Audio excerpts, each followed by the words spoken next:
getting what I wanted was easy academically wise. As many other students, I did not know how to cope with failure.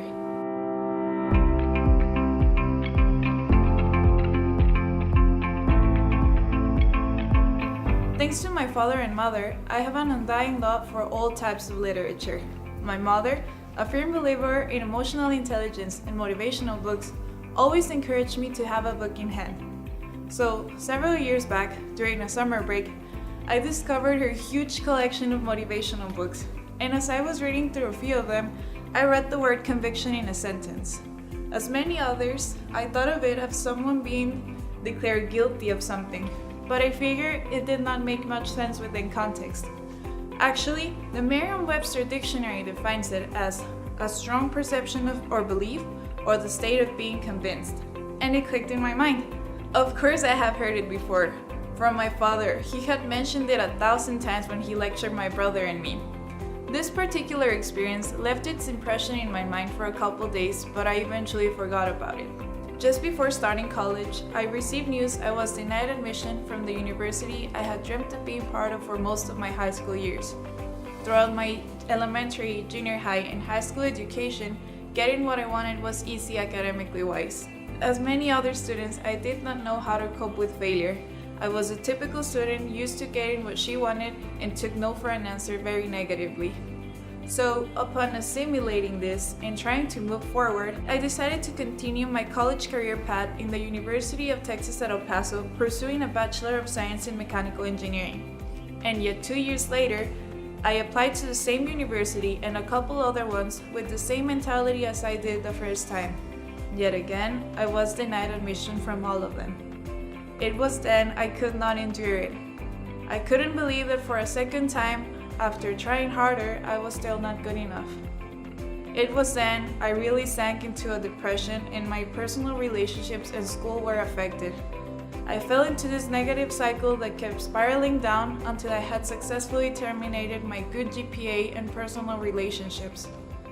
I remember one afternoon as I was going through my dusty books as my mother had instructed, I remembered how I much enjoyed reading and how I was a determined person with my projects.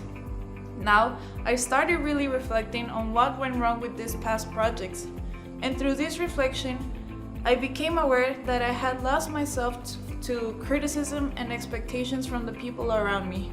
I had let negative comments as, "Are you sure you want to do that? That's very difficult to achieve." I had let these comments affect me. I had lost my conviction and confidence by giving too much importance on what people thought. And I remembered how, with my past projects, the opinions of other people weren't really that important since it was what I really wanted to do. And then it all made sense.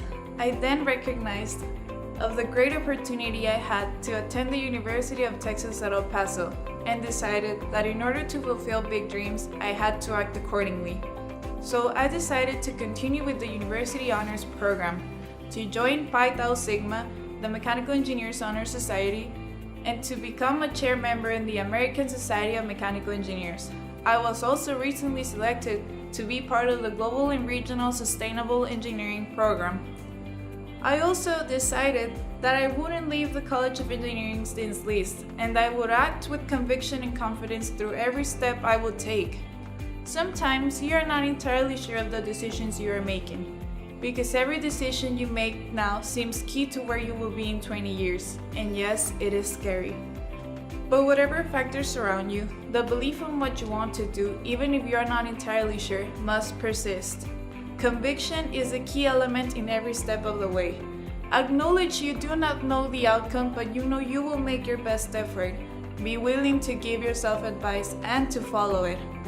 Lastly, I would like to share with you a quote by one of my favorite authors. Everything can be taken from a man but one thing, the last of human freedoms. To choose one's attitude in any given set of circumstances, to choose one's own way. During your lifetime, you will need to make difficult and important decisions, but it is crucial for you to be determined and committed to them through conviction.